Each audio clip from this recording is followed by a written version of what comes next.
ಮಾನ್ಯ ಮುಖ್ಯಮಂತ್ರಿಗಳೇ, ಎಲ್ಲ ನಿಗಮಗಳಲ್ಲಿ ಸಾಲ ತಗೊಂಡವ್ರ ಬಡ್ಡಿ ಮನ್ನಾ ಯಾಕೆ ಮಾಡಿಲ್ಲ?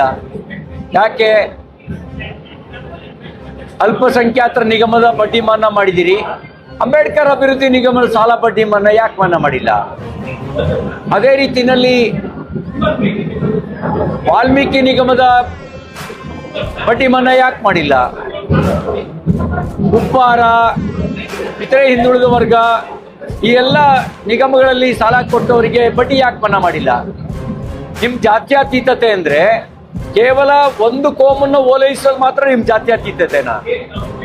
ಉಳಿದ ನಿಗಮಗಳಲ್ಲಿ ಸಾಲ ತಗೊಂಡವರಿಗೆ ಬಡ್ಡಿ ಮನ್ನಾ ಮಾಡಿದ್ರೆ ಅದು ಒಪ್ಪೋದಾಗುವ ಮಾತಾಗ್ತಿತ್ತು. ಇದು ನಿಮ್ಮದು ಒಂದು ಕಣ್ಣಿಗೆ ಬೆಣ್ಣೆ, ಇನ್ನೊಂದು ಕಣ್ಣಿಗೆ ಸುಣ್ಣ, ಅದೇ ಹಳೆ ಕತೆ.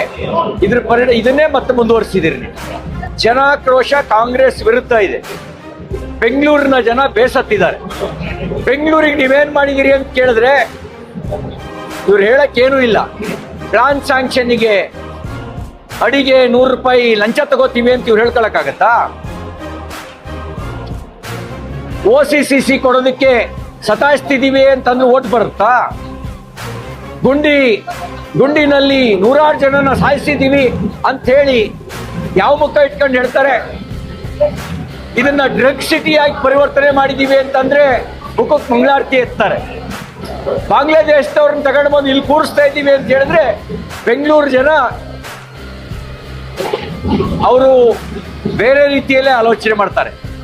ಹಂಗಾಗಿ ಈ ಭ್ರಷ್ಟ ಕಾಂಗ್ರೆಸ್ ವಿರುದ್ಧ ಎಲ್ಲದರ ದರ, ನೀರಿನ ದರ ಏರಿಕೆ ಮಾಡಿದ್ರು, ಕಸದ ದರ ಏರಿಕೆ ಮಾಡಿದ್ರು, ಯಾವ್ದು ಬಿಟ್ಟಿದ್ದಾರೆ ದರ ಏರಿಕೆ ಮಾಡದೆ, ಇದ್ರ ಎಲ್ಲದರ ವಿರುದ್ಧ ಹೌಸಿಂಗ್ ಟ್ಯಾಕ್ಸ್ ಜಾಸ್ತಿ ಮಾಡಿದ್ರು.